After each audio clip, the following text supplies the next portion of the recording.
So good evening, one and all. So today we are going to deal with the second next topic for today is stainless steel crowns. Okay, so we'll be mainly talking about the stainless steel crowns, polycarbonate crowns, and resin veneer crowns. So coming to the stainless steel crown, so what even be a crown? A crown is nothing but a tooth-shaped covering which is cemented on the tooth structure that will maintain the function and protect the tooth structure and retain its function. So basically, a crown is nothing but you are placing something which is on the surface of the tooth structure that will allow the normal maintenance. Okay, like chewing, having food, and all those things in a normal way. Okay, so retaining the function in a normal way. So coming to the history, 1950, Humphrey and Engel recommended stainless steel crowns, and 1968, Mint and Bennett encouraged the familiar treatment modality, and in 1960s, significantly improved crowns. There are different companies who have started manufacturing the stainless steel crowns. So now, how can you classify stainless steel crowns? That is a see when a stainless steel crown is a short note. Okay, so coming to the classification of stainless steel crown, so stainless steel crown can be based on the composition. Okay, it has classified under four headings. That is stainless steel crown, then nickel based crowns, tin based crowns, and aluminum based crowns. Then based on the composition, it is nickel with nickel based crowns and stainless steel crowns. Okay, so sometimes you might get a question on Viva saying that what is the composition of stainless steel crown? What is the composition of stainless steel crown? So you need to know the composition of stainless steel crowns are 17%, 17 to 19% chromium, 18 to 10 to 13% nickel, and 67% iron, and 4% of minor elements. So that part you need to concentrate. Okay. So these are the different compositions based on different manufacturers. These are different manufacturers, and based on that, what is the percentage of each metal that is available. Then classification based on morphology. Okay, based on morphology, again it has been classified as three. That is uncontoured or untrimmed crowns. That is Unitec. Pre-trimmed crowns, Unitec stainless steel crowns, 3M crowns, and De Novo crowns, and pre-contoured. Pre-trimmed that the trimming, the entire gingival margins and all is trimmed properly. So the trimming purpose, the trimming or adapting the crown will be less when compared to that of the untrimmed, when compared to the trimmed crowns or pre-trimmed crowns. Untrimmed a huge chunk of metal will be there, and you have to start keeping on trimming. Whereas in pre-trimmed, it will be pre-trimmed. Okay, little bit of trimming would have been done, little bit trim and modified. Then pre-contoured crowns means you are contouring the crowns are almost contoured like a tooth, so you have to just place it. So untrimmed crowns are Rocky Mountain is the company that has come up with this crown, neither trimmed nor contoured. They are longer in size. Lot of adaptation is required and it's time consuming. So pre-trimmed crowns are straight, non-contoured crowns, but shorter. It's little bit festooned. Festooned that gingival margin proper trim festoning and requires recontouring or requires contouring.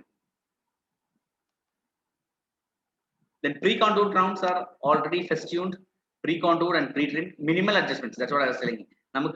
Pre-trimmed and pre-contoured crowns. Minimal adjustments are required and more difficult in adapting. More difficulty in adapting since trimming will result in removal of the manufacturer's gingival trim. So, trim it will be little difficult to adapt it. Okay. So, in the pre-veneered stainless steel crowns, pre-veneered is nothing but it's an aesthetic crown actually. So aesthetic posterior crowns, resin-based composite bonded under the buccal surface and occlusal surface, and allow only minimal crimping. So these are all austenitic and ferritic type of stainless steel that is available.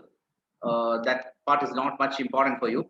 And coming to the availability of sizes, okay. So 3M is the company that is a standard company who has come up with a different availability of sizes. That is the first upper primary molar is available in 6 sizes.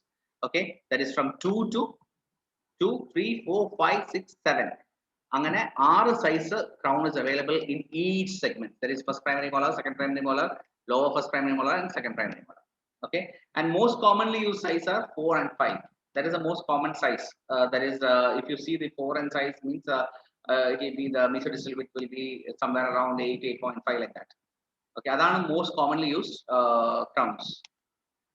Then different companies have come up with their different types of kits. That part I've just put it for your knowledge. That's all. But you won't get questions from, like that. There were no stainless steel crowns in the Okay, so these are all the different types of available stainless steel crowns. Okay. Now coming to the indications. So indications are again that indications can be a short note for you. So coming to the indications, restoration of a caries primary molar where more than 2 surfaces are affected, means both buccal and lingual surfaces are affected, or both the distal surfaces are distal and mesial surfaces are affected, and where one or more to one or where 1 or 2 surfaces of caries lesions are extensive. Then if the restoration is needed for greater than 2 years. Then the child age is less than 6 years, stainless crown is preferable over a restoration. Say for example, ideally class 2 cavity. But a class 2 cavity, you require a restoration. When you do a restoration, you know that that will be keeping on fracturing. So better than that, put a stainless steel crown. Then following a pulpectomy or a pulpotomy procedure, then localized generalized local or generalized developmental problems. Say for example, there's a hypoplasia is present. Okay, there's a enamel amelogenesis imperfecta present or dendrogenesis imperfecta is present. In such cases, it's better to give a full cover restoration. It's better to give a stainless steel crown. Then restoration of a fractured primary tooth, primary molar. In that case, also you can give a stainless steel crown. Then next is extensive tooth surface loss. Okay, the tooth is literally attrited or aberrated or attrition has occurred, bruxism patient. So extensive tooth loss will be there. So in such cases, in order to avoid a pulpal exposure, you can give a stainless steel crown. So in patients with a high caries susceptibility, you know that if you leave it like that, again the patient will end up with a caries lesion. So in order as a preventive procedure, you can give a stainless steel crown. As an abutment for certain appliances such as space maintainers and all those things, you can give a crown and loop space maintainer, band and loop space maintainer like that. Then in patients where routine oral hygiene measures are impaired, means medically compromised patients, physically challenged patients where you are not able to brush the teeth properly, you are not able to take care of the tooth properly. In such cases, then in patients undergoing restorative care under general anesthesia for 2 or more surfaces are involved. Again, multi-surface caries. Okay. Then in patients with infraoccluded primary molars, infraoccluded means the occlusion is collapsed. So you need to raise the occlusion. So in such cases, you can give a stainless steel crown.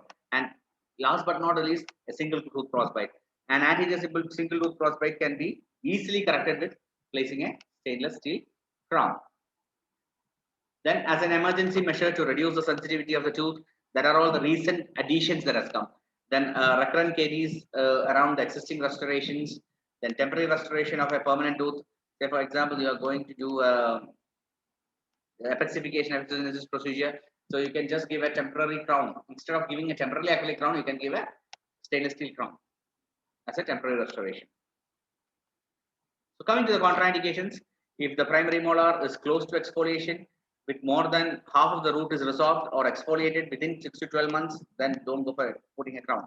Clinical or radiographic evidence of radicular pathology, the tooth exhibits excessive mobility, then the primary posterior teeth, primary posterior teeth, conservative amalgam restorations can be placed. You can give just put a pit and do a conservative amalgam restoration. You can go ahead with that. Then partially erupted tooth, don't even try doing a stainless steel crown. Then aesthetically unappealing. Say for example, putting an stainless steel crown on the anterior tooth, it is aesthetically unappealing. So don't do that. Then wherever conservative restorations can be placed, try to restore the tooth rather than giving a crown.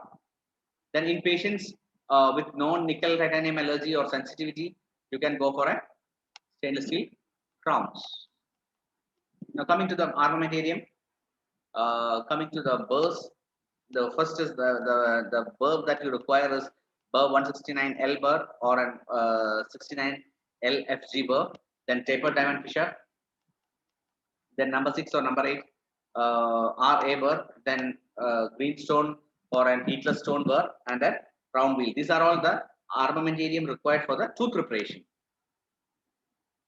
Then coming to the pliers that you guys require for the preparation of the crown is the ball and socket plier. This is a ball and socket plier. Then the crimping plier. This is the one which I'll be telling you what is the importance of each pliers. Okay. Then coming to the hoe plier. Then number 137 Jordan plier. Then a crown remover and then crown scissors. So these are all the basic armamentarium you require for a preparation of stainless steel crowns. Now coming to the clinical procedures. So in brief, I'll be talking about the clinical procedures. First is the evaluation of the preoperative occlusion. First you need to know preoperatively what is occlusion. Then administer LA, place the rubber dam, select the crown. Then you need to prepare the tooth. Then evaluation of the tooth preparation, adaptation of the crown, crown finishing and polishing. Then finally the crown cementation and the post-operative instructions. So till here,